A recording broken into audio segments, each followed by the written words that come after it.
Hello everyone, myself Himanshu, and today we are going to start the next lecture of chapter 11, that is force and pressure.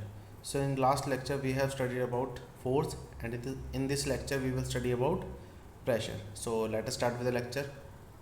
Now the first thing is pressure. Pressure क्या होता है? The force acting on a unit area of a surface is called pressure. मतलब किसी area पे जो force लगता है उसको हम बोलते हैं प्रेशर. ठीक है, that force per unit area is known as pressure.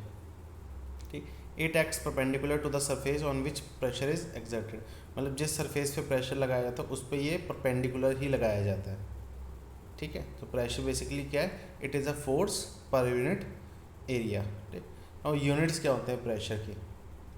The SI unit of pressure is Newton पर स्क्वायर मीटर और न्यूटन पर मीटर स्क्वायर. ठीक, एक बार आपको न्यूटन पर स्क्वायर मीटर लिखा है और एक बार आपको उसको सिंबॉलिक फॉर्म में रिप्रेजेंट किया, that is newton slash metre square. ठीक, however it is also called pascal, या फिर इसको हम simply newton per metre square को पास्कल भी बोल देते हैं. Thus, according to this formula, if force of 1 Newton acts on an area of 1 meter, the pressure would be 1 Pascal. ठीक है, अब देखो जो फॉर्मूला होता है प्रेशर का वो क्या होता है? Force upon area. It means अगर 1 newton force 1 metre square area पे लग रही है, ठीक है, तो उसका जो प्रेशर होगा उसको हम क्या बोलेंगे? वो 1 पास्कल है. ठीक है, मतलब symbolically it is express as 1 pascal is equals to 1 newton per metre square. ठीक है, एंड मैंने आपको पीछे फॉर्मूला बता ही दिया कि जो प्रेशर है उसका फॉर्मूला क्या होता है? Force upon area. ठीक, pressure is force upon area, कि कितनी फोर्स कितने एरिया पे लग रही है उसका जो फ्रैक्शन होता है उसको हम बोलते हैं प्रेशर. ठीक है, now next is use of pressure in everyday life. जब डे टू डे लाइफ में प्रेशर वाली बहुत से कंसेप्ट यूज़ करते हैं, बट कहाँ यूज़ करते हैं वो हम देखते हैं. Now in our day to day life we come across a lot of areas when we use pressure. For example, first is we cannot move faster on sand whereas camel can. It is because a camel has a pair of flat broad feet which covers a large area of sand and have a large contact area. तो देखो क्या है कि हम जो sand पे ज़्यादा fastly move नहीं कर सकते बट कैमल कर लेता है. उसका रीज़न क्या है? बिकॉज जो हमारे फीट है इनका जो बेस है दैट इज़ एरिया वो थोड़ा कम होता है. ठीक है, अब एरिया कम होता है और हमारा वेट ज़्यादा है तो उससे क्या होता है कि जो फोर्स ज़्यादा लग रही होती है और एरिया कम है तो प्रेशर की वैल्यू क्या हो जाती है? बहुत ज़्यादा. तो जो हमारा पैर है वो रेत के अंदर दब जाता है. बट वही चीज़ अगर हम कैमल के साथ देखें तो कैमल का जो फीट होता है वो ज़्यादा ब्रॉड होता है. अब देखो प्रेशर का फॉर्मूला होता है फोर्स अपॉन एरिया. देखो एरिया बढ़ गया, इट मीन्स क्या? डिनोमिनेटर बढ़ गया. हम देखते हैं एक फ्रैक्शन में कभी भी अगर डिनोमिनेटर की चीज़ बढ़ती है तो फ्रैक्शन की वैल्यू छोटी हो जाती है. इट मीन्स क्या है कि इन केस ऑफ कैमल जो एरिया है वो बढ़ गया जिसके कारण प्रेशर कम हो गया. अगर प्रेशर कम हो गया तो जिसका फीट है वो सैंड के अंदर नहीं दबता. ठीक, therefore it exerts very less pressure on the sand as compare to the human, thus it works easily. ठीक है, तो वही रीज़न है कि जो उसका प्रेशर होता है उसके फीट का वो बहुत कम लगता है सैंड के ऊपर, जिसके कारण उसका जो फीट है वो सैंड के अंदर नहीं दबता और वो ह्यूमन से कम प्रेशर लगाता है सैंड के ऊपर. दैट्स वाई वो ईजिली जो है वो मूव कर सकता है सैंड के ऊपर, बट ह्यूमन बींग्स जो है वो ईजिली मूव नहीं कर सकते. ठीक, next is the cutting edges of blade axes and knives are made sharp to decrease the contact area and increase the exerted pressure. अब देखो जहाँ पे हमें किसी भी चीज़ को ज़्यादा डीपली डालना हो, ठीक है, या ज़्यादा डीपली उसको मूव करवाना हो तो वहाँ पे हम क्या करते हैं? एरिया कम कर देते हैं. तभी आपने देखा होगा जो ब्लेड्स होती हैं, जो नाइफ्स होते हैं, उनका क्या, उनका जो एरिया होता है काफ़ी शार्प किया जाता है सो दैट आप थोड़ा सा फोर्स लगाओ और वो वेजिटेबल या फ्रूट को ईजिली कट कर सके. ठीक है, देखो एरिया कम हो गया तो प्रेशर की वैल्यू बढ़ जाएगी ना. सेम फोर्स पे प्रेशर की वैल्यू बढ़ जाती है, तो आप थोड़ा सा फोर्स लगाओगे और वो ईजिली जो फ्रूट या वेजिटेबल है उसको कट कर देगा. ठीक, now third is school bag and shopping bags are usually provided with a broad belt sling or strap for carrying the bag. These slings increases the area of contact with our hand or shoulder, thus decreases the pressure or our hand or on our hand or shoulder. तो आपने देखा होगा जो आपके school bags होते हैं तो उनकी जो स्ट्रैप्स होती हैं जो आपके शोल्डर पे होती हैं वो काफ़ी ब्रॉड होती हैं. ठीक है, वो ब्रॉड क्यों होती है? सो दैट जो वेट है पीछे बैग का, ज़्यादा बुक्स का जो वेट है उसके कारण आपके जो शोल्डर है उस पर ज़्यादा प्रेशर ना पड़े, ज़्यादा आपको वहाँ पे पेन ना हो। दैट्स वाई जो उनकी स्ट्रैप्स हैं वो थोड़ी वाइड कर दी जाती हैं। बट वही चीज़ अगर आप देखोगे, थोड़ी सी जो स्ट्रैप्स हैं अगर पतली हों तो वो ज़्यादा प्रेशर डालती हैं, ज़्यादा पेन होती है। ठीक है, ये चीज़ आप नोटिस कर सकते हो कि जो आपके जितने स्कूल बैग्स होते हैं वो काफ़ी सॉफ्ट स्ट्रैप और काफ़ी ब्रॉड स्ट्रैप के साथ आते हैं। ठीक है, बट कभी कोई ऐसा बैग जिसमें जो स्ट्रैप है वो ज़्यादा ब्रॉड ना हो, अगर वो आप कैरी करोगे तो वो ज़्यादा पेनफुल होती है। इट मीन्स क्या करते हैं, वो एरिया कम होने के कारण प्रेशर ज़्यादा लगाती है, तो हमें ज़्यादा भारी फील होता है उस चीज़ का। ठीक, now next is the foundation of high rising building is kept broad and wide so that they do not sink in due to the extremely high pressure of the building.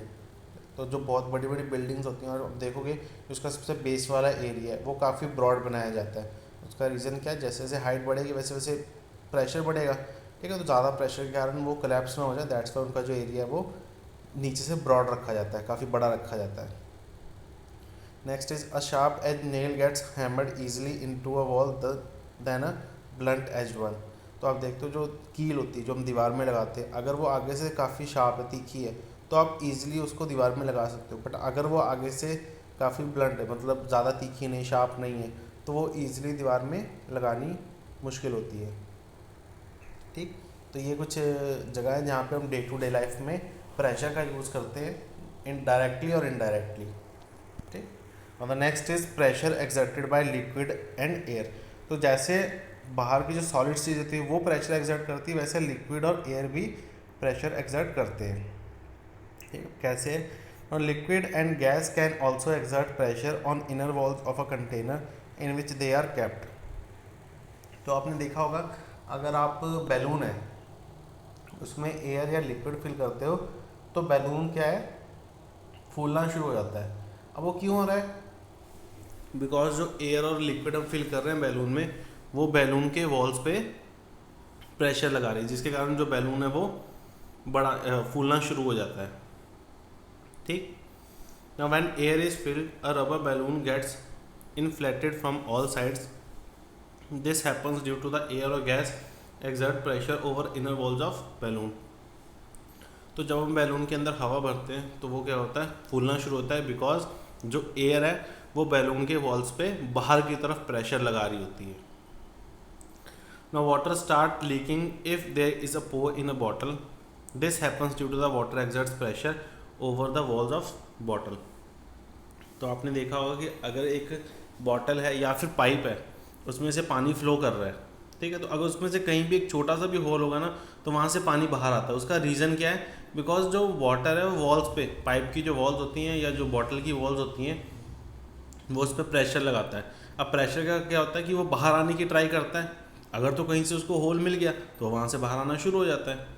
ठीक है, तो यहाँ भी जो है प्रेशर, इट मीन्स क्या है, जो लिक्विड है वो पाइप पे या फिर जो बॉटल्स होती हैं उनमें प्रेशर लगाते हैं।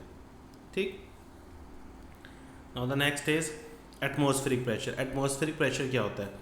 The earth is surrounded by a layer of air which extends up to 1000 kilometre above the earth surface from the mean sea level. This layer is called atmosphere. It exerts pressure on the surface of earth. This pressure is called atmospheric pressure. जो earth है उसके आसपास काफ़ी एक मोटी layer बनी है gases की, ठीक है, या एयर की बोल सकते हैं, जिसको हम बोलते हैं एटमॉस्फेयर. अब उस एटमॉस्फेयर में जितनी एयर है वो क्या करती है, जो अर्थ है उसके सरफेस पे प्रेशर लगाती है. तो जो प्रेशर एटमॉस्फेयर अर्थ के सरफेस पे लगा रहा है उसको हम बोलते हैं एटमॉस्फेरिक प्रेशर.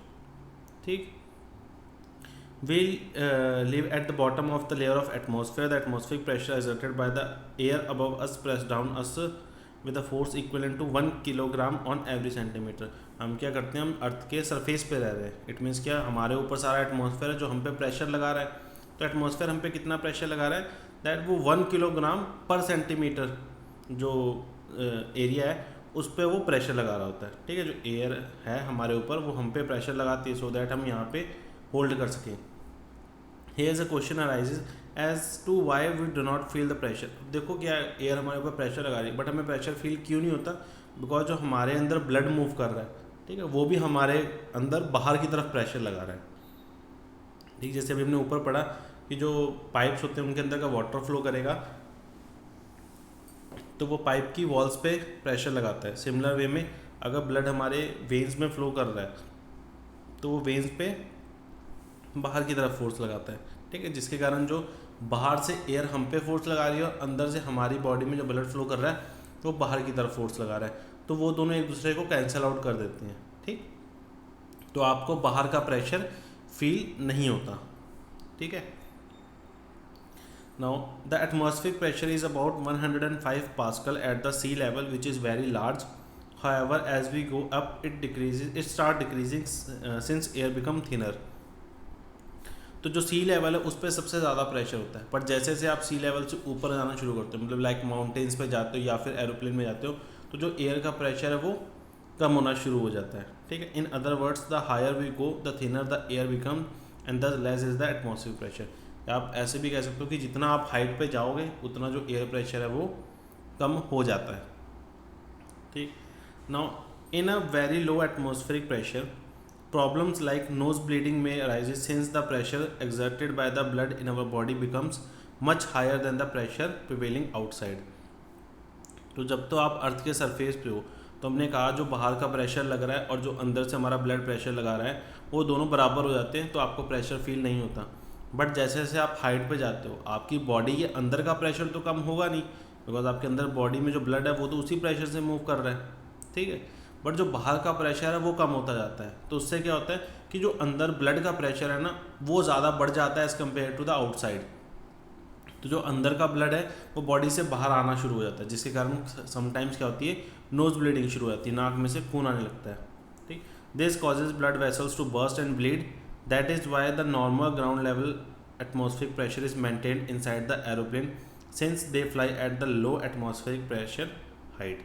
तभी देखते हैं कि जो एरोप्लेन्स में जब ट्रैवल करते हैं ना, तो एरोप्लेन के अंदर का जो एटमॉस्फेरिक प्रेशर है ना वो उतना ही मेंटेन किया जाता है जितना कि ग्राउंड पे होता है।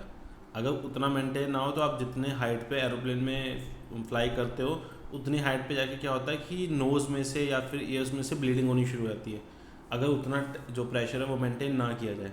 दैट्स वाई जो एरोप्लेन है उसमें उतना ही प्रेशर मेंटेन किया जाता है, ठीक है। अदरवाइज़ वहाँ पे फ्लाई करना पॉसिबल नहीं होगा, बिकॉज इतनी हाइट पे जाके प्रेशर इतना कम हो जाता है कि अंदर का ब्लड बाहर आना शुरू हो जाता है, ठीक। सो दैट्स द रीज़न कि अंदर जो एरोप्लेन है उसके अंदर एटमॉस्फेरिक प्रेशर मेंटेन किया जाता है, ठीक। सो ये था आपका प्रेशर के ऊपर सारा, ठीक। आई होप आपको समझ आ गया होगा। So thank you students.